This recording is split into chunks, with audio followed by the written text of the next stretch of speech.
Madame la secrétaire d'État, bonjour. Donc cette petite vidéo s'adresse à vous aujourd'hui puisque depuis la prise de votre mandat, il y a 2 ans, on suit quotidiennement votre actualité et que c'est en suivant votre actualité qu'on s'est rendu compte que vous avez rendu hommage à Anne de Gaulle le 28 septembre dernier. Et en soi, c'est très bien puisque en mettant en avant Anne de Gaulle, vous mettez en avant aussi le combat pour la trisomie et que ça fait partie d'une des prérogatives de votre mission en tant que secrétaire d'État.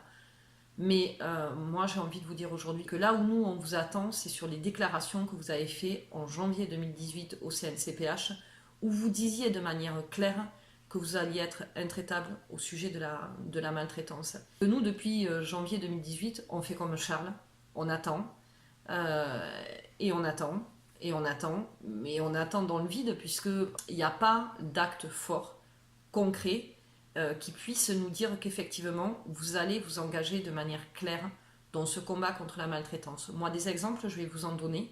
Je vais vous citer le cas d'une aide-soignante aujourd'hui à Marseille qui est convoquée au commissariat. C'est ce que clairement on appelle une procédure bâillon, puisque dans le cadre de ses fonctions, elle a témoigné contre une prise en charge, un accompagnement, des conditions de travail extrêmement dégradées et indignes, et que pour l'avoir fait dans le cadre d'une émission qui s'appelle Pièces à conviction, le groupe auquel elle appartient, qui est un groupe de santé privée, charity business, l'a fait convoquer au commissariat, mais que ça, c'est suite à une histoire qui dure depuis un peu plus longtemps, puisqu'elle avait déjà été condamnée en février 2017 et que je m'étais déjà retrouvée à aller l'aider et la soutenir. On a une famille en Normandie qui a déposé plainte. Leur fils est décédé, mais le combat qu'ils ont mené est bien au-delà du décès de leur fils, puisqu'il y avait d'autres résidents dans cet établissement, et qu'à aujourd'hui, justice ne leur est pas rendue ni pour leur fils, ni pour eux. Je peux vous parler de milliers de soignants, de professionnels qui sont sur le terrain aujourd'hui, qui se battent contre la maltraitance, mais que ça soit la maltraitance pure ou la maltraitance institutionnelle, et qui, face à eux, ont un vide et un silence abyssal parce qu'ils n'ont pas de réponse. Et puis je vais venir sur un sujet que je connais très bien. Je vais vous parler de la maison d'enfants de Moussaran dans le Gers. Cet établissement, ça fait maintenant 23 ans qu'il est signalé. 95, on a eu Didier qui a dénoncé. 99, Bernadette et Christelle ont dénoncé. 2013, j'ai dénoncé. Et j'ai dénoncé les mêmes faits que eux ont dénoncé auparavant. Moi, je vous parle d'enfants attachés, recousus à vif, enfermés dans des boxes de 3 mètres carrés. Je vous parle de 5 enfants, Naël, Naïma, Kamel, Eddy, Franck, 5 enfants décédés. 2 familles ont déposé plainte, notamment la maman de Naël, pour homicide involontaire par négligence. Je vous parle de résidents qui sont, avant d'être polyhandicapés, des citoyens de droit constitutionnels et fondamentaux, comme nous tous.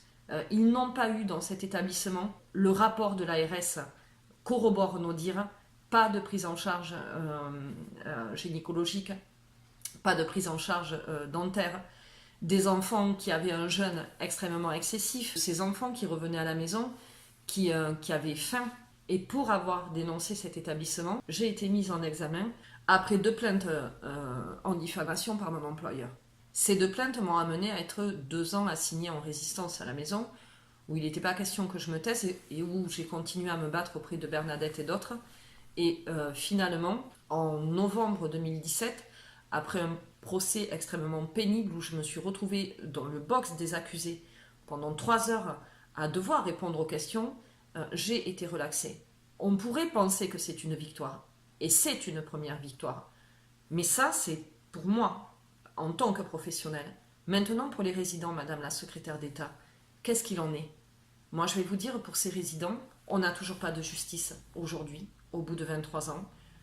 On a eu un énième rendez-vous à l'Agence régionale de santé de Midi-Pyrénées le 27 septembre, et l'ARS nous disait, la ministre de l'époque avait déjà en son temps déposé une plainte.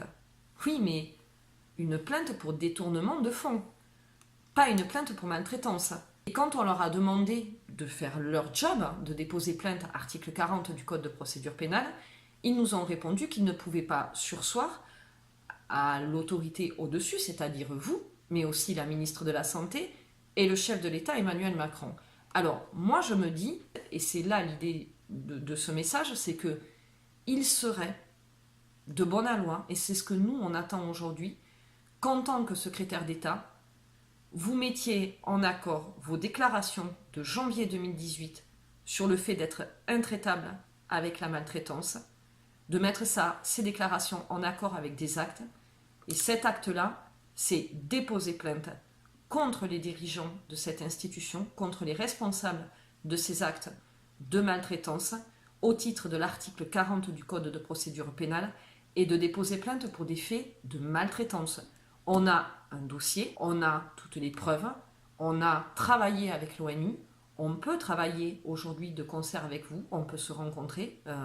Moi, je vous rappelle quand même que l'ONU, juste pour vous montrer, l'ONU, les déclarations de l'ONU 2015, 2016 et 2018, c'est pas 2 feuilles, c'est tout un dossier où l'ONU pointe la France sur les traitements indignes et dégradants dans les établissements français, pointe l'impunité de ces établissements et nomme expressément la maison d'enfants de Moussaron. On a une exception française, c'est cet établissement-là.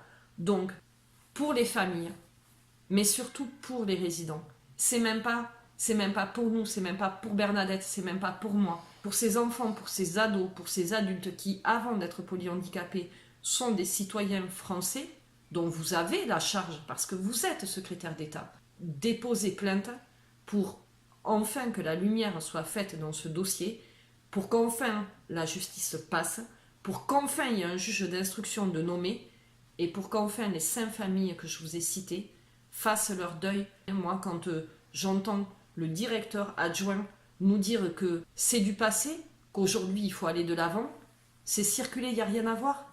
Comment voulez-vous qu'on accepte ça ?